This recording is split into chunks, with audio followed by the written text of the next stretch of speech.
Okay, so this is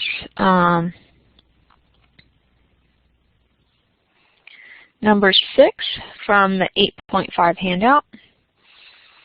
And the directions are to find the exact value of the following expressions. And the first one is sine of inverse sine of 3/5 minus inverse cosine of minus 4/5. Now, remember that when you have a trig function, what goes into the trig function is an angle, and what comes out is a ratio of sides. When you're using an inverse trig function, what goes into an inverse trig function is the ratio of sides, and what comes out is an angle measure. So I can rewrite this as sine alpha plus beta. Now, the formula sheet says that sine alpha plus beta can be written as sine alpha cosine beta plus sine beta cosine alpha. All right, now I need to plug in there, but what I'm going to do, I need to figure out what sine alpha and sine beta and cosine alpha and cosine beta are. So I'm going to take this to the next page. So what I have is alpha is equal to inverse sine of 3/5. So taking the sine of both sides says that sine alpha is equal to 3/5, which means that cosine alpha, using the triangle or Pythagorean theorem, cosine alpha is 4/5. Okay, so sine alpha is 3/5, cosine alpha is 4/5. So that is 3/5, and that is 4/5. Now, I got to figure out what cosine alpha, or cosine beta and sine beta are. So here's part of the puzzle. Beta is equal to inverse cosine of negative 4/5. Now, the range is between 0. Beta has to be between 0 and pi because that's the range of the inverse cosine function. Since it is negative, we know that the beta is going to be in quadrant 2. So it's going to be between pi over 2 and pi. Okay. So taking the cosine of both sides, I get cosine beta equals minus 4/5. So since I'm in the second quadrant, sine is going to be positive because sine is positive in quadrant 2. So that's going to make sine 3/5, or sine beta is 3/5. So I go back, sine beta is 3/5, cosine beta is minus 4/5. So minus 4/5 goes there, 3/5 goes there, and I get minus 12 plus 12 over 25. Something went wrong because that's not what I got on my worksheet when I worked it out.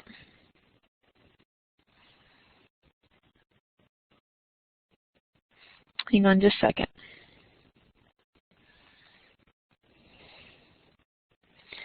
Y'all probably already know what I did wrong. Sine beta is 3/5. Cosine alpha is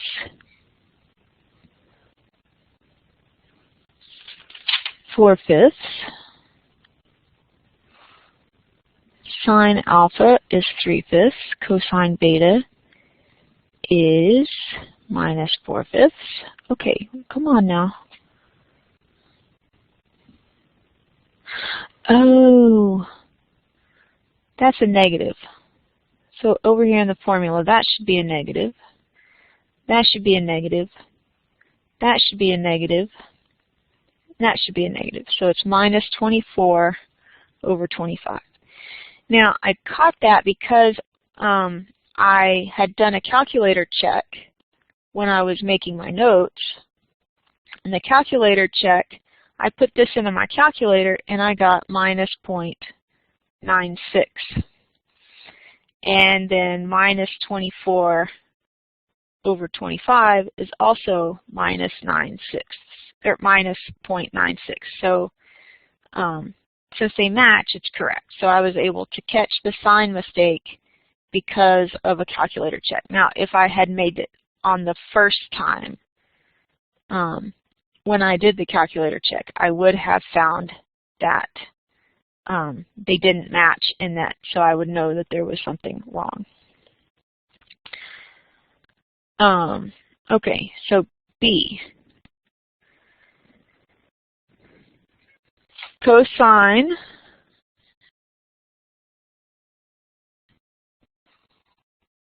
okay, this is 6B, so cosine of inverse tangent of 7/9 plus inverse cosine of 3 over the square root of 10. So we need to evaluate this and give an exact solution, or an exact, evaluate it exactly. So again, inverse trig functions as an output give an angle. So I can rewrite this as cosine alpha plus beta. Cosine alpha plus beta, which according to the formula sheet is cosine alpha cosine beta, minus sine alpha sine beta. Okay, so right here, tangent alpha, or tangent inverse 7/9 is equal to alpha. So if I apply the tangent to both sides, I get 7/9 tangent alpha.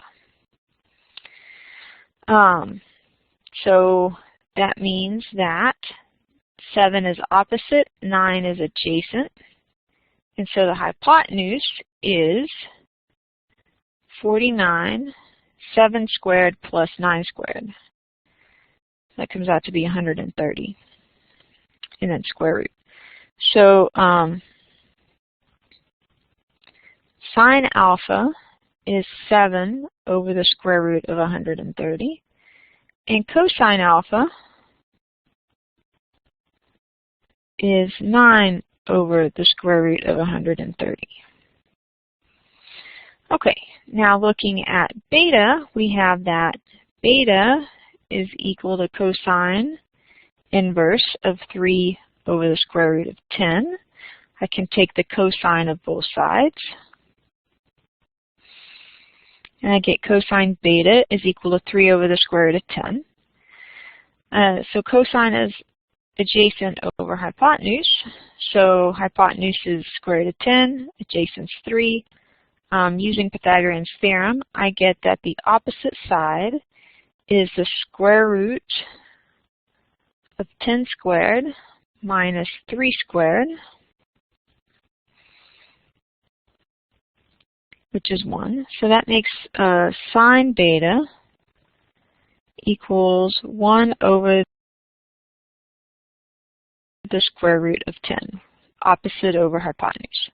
So coming up here, cosine alpha is 9 over the square root of 130. Cosine beta is 3 over the square root of 10 minus sine alpha, which is 7 over the square root of 130, times sine beta, which is 1 over the square root of 10.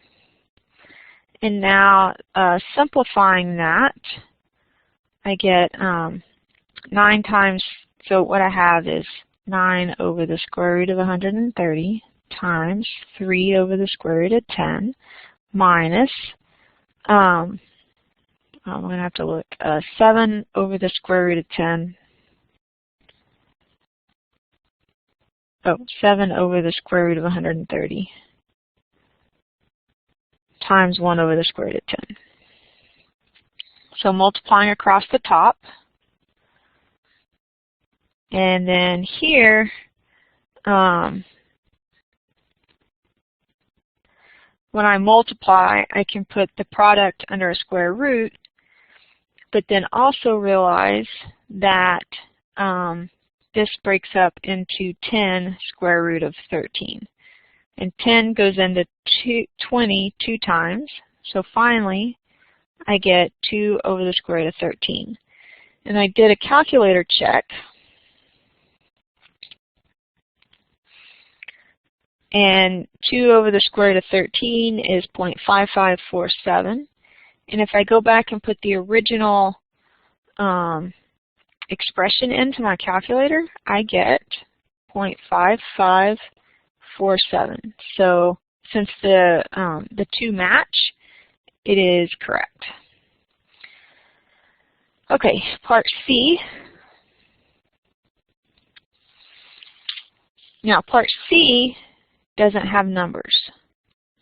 So it's tangent of inverse sine of u minus inverse cosine of v. Again, we got alpha and beta. So tangent of alpha minus beta is tangent alpha minus tangent beta over 1 plus tangent alpha tangent beta. So I need to know what tangent alpha and tangent beta are. So using this information right here, I have alpha equals inverse sine of u. So I apply the sine to both sides, and I get that sine alpha equals u, which is opposite over hypotenuse. Solving for the adjacent side, I get hypotenuse squared minus opposite squared. And so cosine alpha is 1 minus u squared under a square root, and it's over 1, so I don't need to write it. So going back, oh wait, no. So what does that say about tangent alpha? That's what I really need. It is opposite over adjacent. So going back here,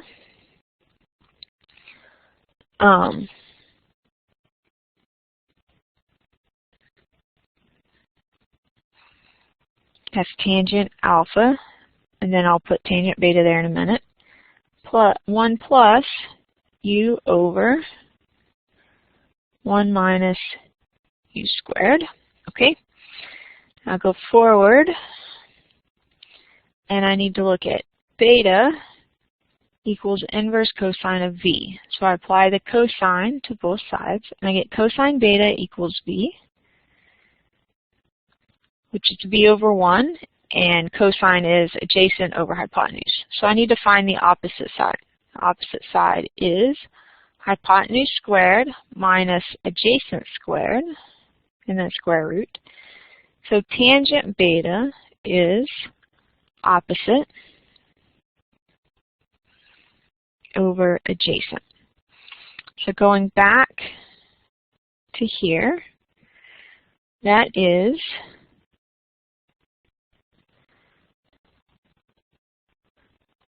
tangent beta, and it's a product here.